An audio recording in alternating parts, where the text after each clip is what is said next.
Alright, this is my Homebrew lift install on my 2014 Jeep Cherokee Trailhawk.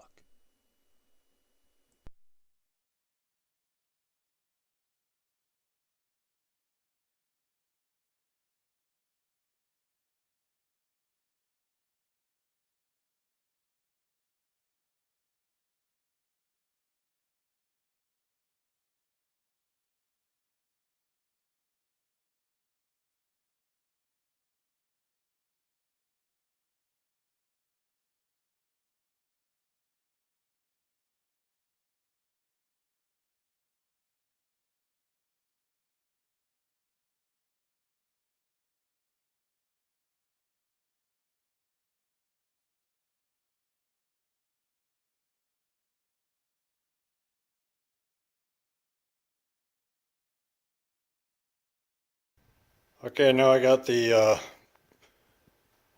Cherokee Trailhawk jacked up, uh, both rear tires off, on jack stands on both sides, supported in the center with a floor jack. And I'm going to be removing the coil spring,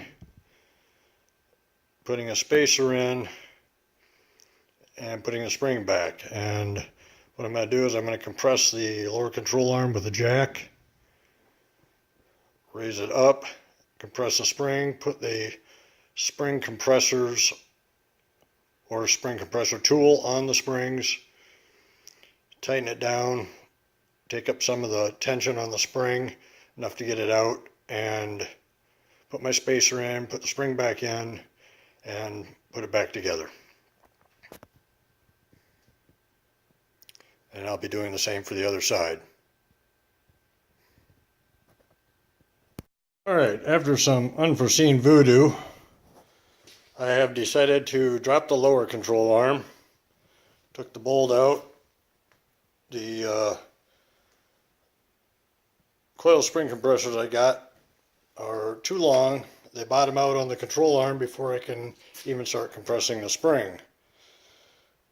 So now I'm going to try to, well, first I'm going to clean up the mess on the lower control arm and put my spacer in and attempt to put everything back in place. This might actually be an easier way to go about this.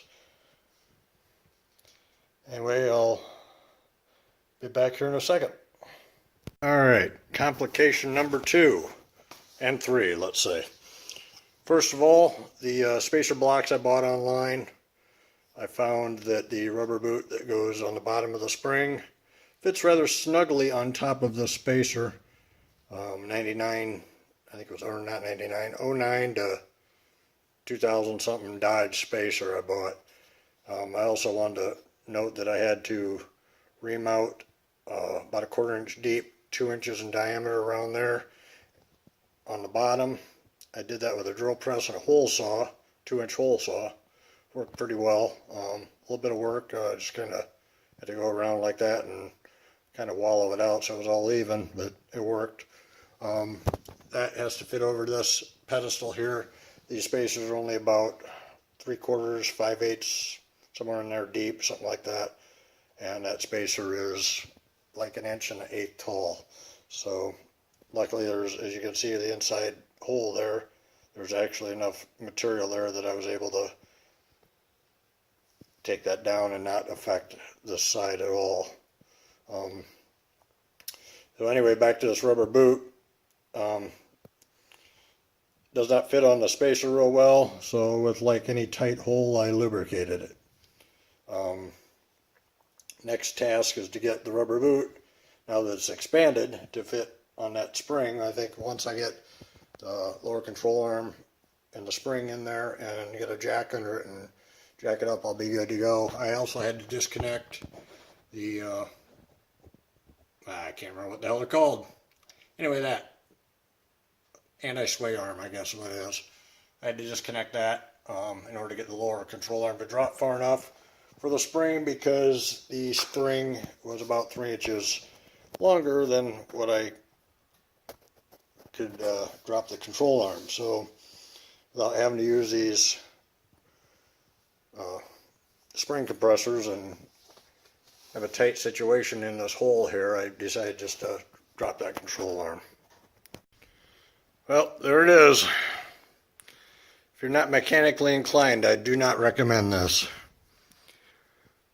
Gotta know how things work and how to get things to go where you want them to go.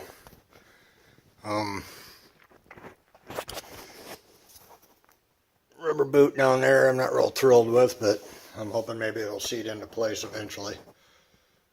Real pain in the ass getting everything back together if you drop this lower control arm off that knuckle. Two-man job for sure.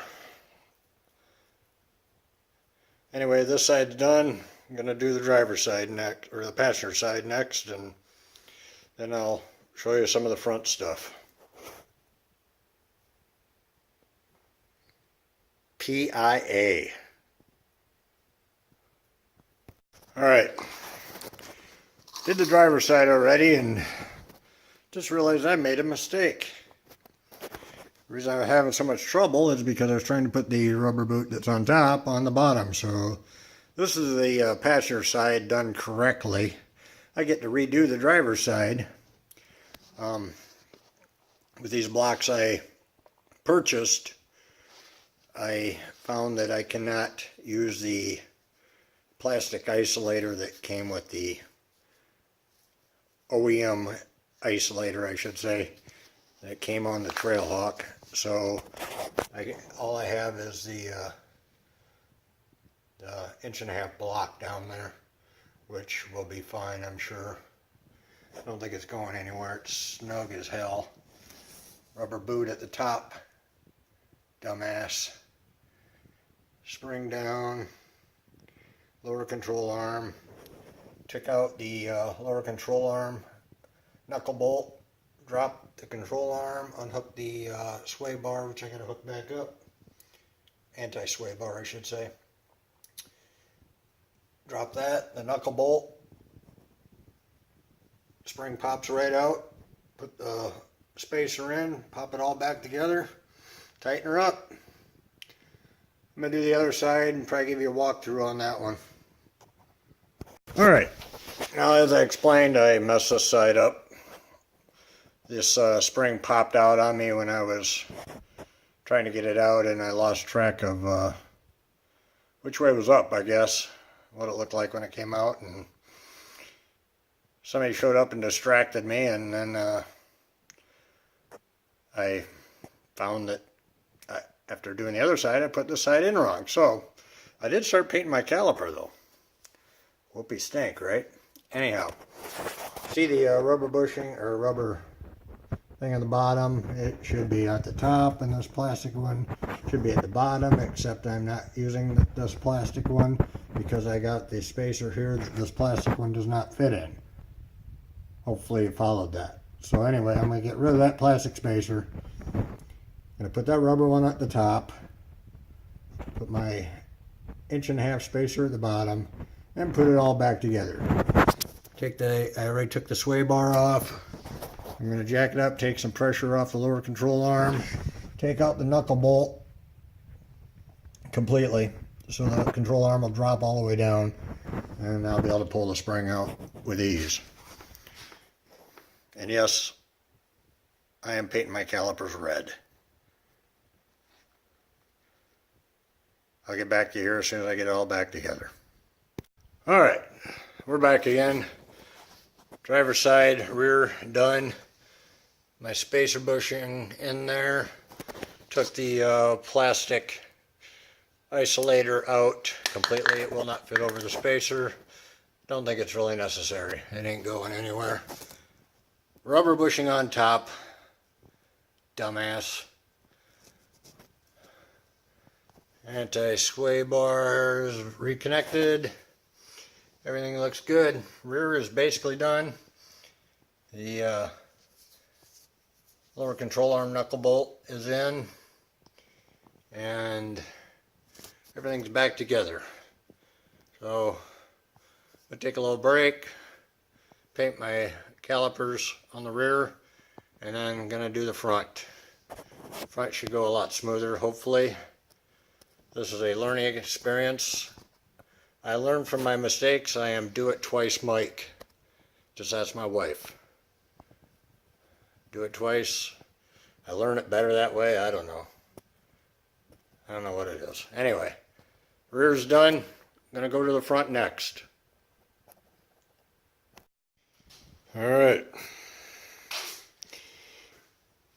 Front end's jacked up.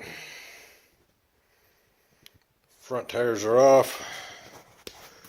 Time to take the knuckle bolt out right here and drop this knuckle down. And I'm going to be using my spacers here. You see they're now cut in half. I'm going to clamp around underneath this bracket here, between this bracket and the top of the knuckle. Allow spacing for the lift and added security. Not really necessary, but safeguard more than anything. So I'm going to get started on that and show you where I'm at here in a minute. Okay, I've got the knuckle bolt out. Brake lines disconnected here off the back of this bracket and here out of this hole here. I've started to knock this was flush up against the bottom of this bracket. I've started to knock this down. Got a ways to go. And I'm going to keep working on that. I'll be right back. Alright, so I got the knuckle to drop about an inch. And you can see that mark on there. I've been beating on it for quite a while. It hasn't moved. And then every once in a while it bounces back up. Tried some magic fluid on it, aka WD-40. All I had. But I'm getting nowhere. So I talked to a friend, tried to get some of his input. And then I got to thinking, why not try this? The old bottle jack. See, I got it dropped where I want it. It's holding it in place. If I take that jack out, it'll compress again. So what I'm going to do is I'm going to put my clamp on and then I should be able to take the bottle jack out. Alright, so basically we're done here. My spacer in there, clamp to hold it in.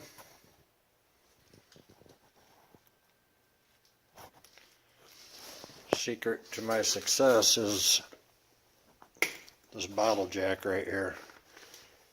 Set it on this lip, up against the bottom of the shock tower, base of the shock tower here. From there to there, spreads that right out. No need to beat on it at all. Easy cheesy. I'm going to button things up here and put her back together. Here's the finished product.